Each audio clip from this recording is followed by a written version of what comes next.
Hey everybody, I wanted to do something a little bit different today and go over the lost videos.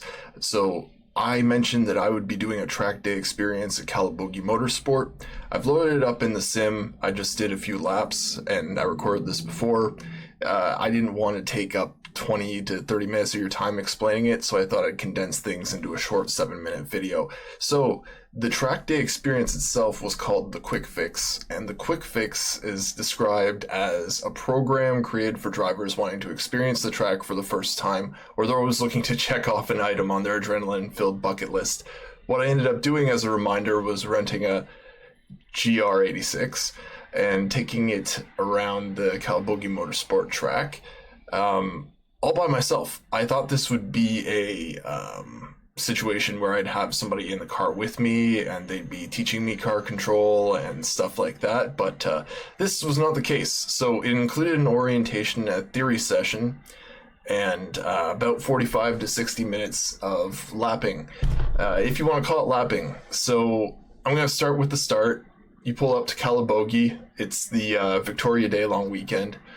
I thought there would be very few people, but there were at least 7 other drivers at the track. There was a late and a no-show, so things were much more behind than they should have been, but in any case, we had an orientation session where we were taught how to put on our helmets, how to secure our harnesses, blah, blah, blah, blah, blah. The orientation taught one thing that I think all sim racers need to know, and it's basically string theory. So the theory that your wheel and your pedals are connected.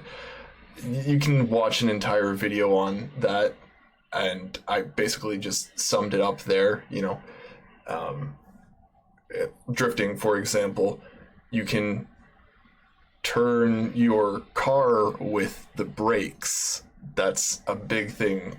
Just listen to that back. If that doesn't make sense, of course it doesn't make sense, but you can turn your car with the brakes. You use you use your accelerator and you use your brakes to get more turn out of a drift, for example.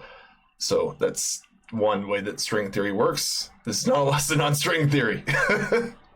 Let me move along.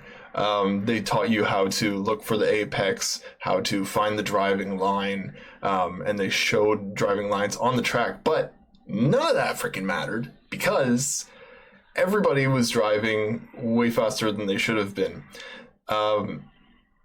So we get out there, we get on into our cars, I secure myself into my harness, I close everything, I start the ignition for the 86. I was driving a blue 86, which I'll pop up on the screen or should be in the thumbnail, which was Nick Andrews, aka AR12 on YouTube's track ready 86 Cup car, GR86 Cup car, which was awesome. It was really cool to be in a car that's completely hollowed out. And again, I apologize for not having footage of it. I had to jump between 2 cars, and we didn't get to chatting about if we could or if we couldn't film inside the cars. Nobody else was doing so it felt a little weird. So I get in there, everybody starts getting out of the pits, and they haven't even checked on me. So I'm just like, I'm stalling the cars behind me.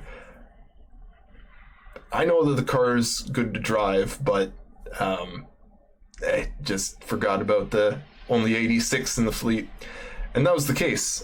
Because I don't have manual driving experience, they didn't feel comfortable renting out one of the Mustangs to me, the GT Mustangs, which is why there are GT Mustangs in this video.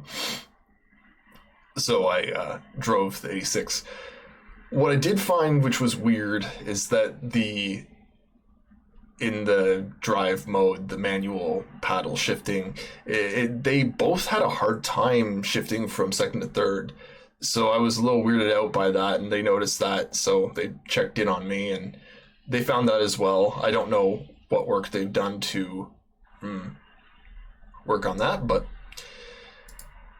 in any case, to actually come to what the experience was, the experience is basically everybody gets onto the track, lines up single file, and the person at the front sets the pace for all the other drivers.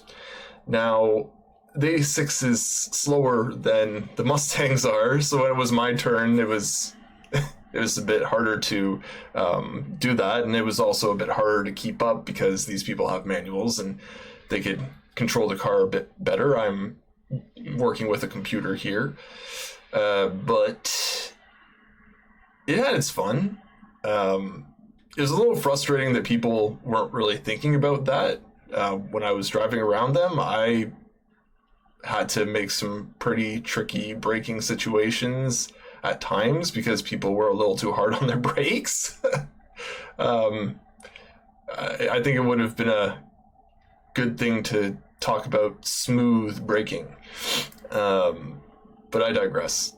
Yeah, so basically how it would go is all the cars would line up, and then at the end of the lap, when they're back at where the pits are here, so like where the car is coming out, for example, here, if I were the last car, everybody would stick their hand out. I would zoom to the front, and then I would lead the lap.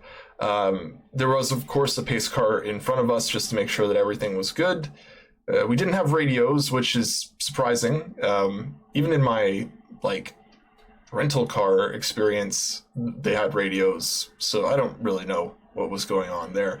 The people at Calabogie are amazing, though. There were hiccups, obviously. There were hiccups, and I'm not the best driver. I'll admit that. I am not the best driver. But to really, I feel like I should have known, but based on the description, I thought it would be a little bit more one-on-one. The more one-on-one packages here cost over $1,000, where you get coaching time with a person on track, one-on-one. So I don't have that kind of dough right now, and I'd rather spend it on doing a rallycross experience or doing a rally where I drive several sports cars like an AMG GT, I drive a Porsche again, an R35, which is going to be the next video, me explaining what happened with the R35 in Japan. But yeah, I'd rather do stuff like that. I'm not quite ready, both in my health journey and my driving journey, to actually purchase a vehicle for tracking. My nearest track is an hour away, so Calabogie is 2 hours away from me. Either way, I've almost been rambling on for 8 minutes here. It was really fun to be able to drive this car to at least 150 on a track. It was a bit limited. I would have liked to have a discovery lap just with people away from me to actually feel out the car a bit better. I was just so focused on making sure that I was safe around the other drivers and they were safe around me that I didn't really get the full feel for this car, even though I drove it for an hour. I ended up switching halfway through with their Fleet 86, which I'll also pop up a video for, which is the red one. Very nice. It didn't have removed seats and stuff like that, so it was a bit more comfortable. For a 6 foot tall guy, though, an 86 is a bit of a tight squeeze. I'd still consider buying one. I'm sure there's comfort modifications you can make for it. Either way, my friends, I'm sorry that I didn't get any footage for this. I had a fun time, though. If you are an Ontario person, more like Eastern Ontario, and you live in the Ottawa region, if you live, yeah, definitely the Ottawa region. Hey, there's the Mustangs. I told you I wasn't trying to race them. If you live in the Ottawa region, for sure, take the trip out to Calabogie. It's a beautiful drive. There's a beautiful restaurant there. Good people, good fun. And yeah, it was worth the trip out. Even if you were in, say, Brockville, Kingston, any little town in between, I think it's worth a few hours of a drive. You can't drive a full track like this at, for example, I couldn't do the same experience at Canadian Tire Motorsport Park or Mosport.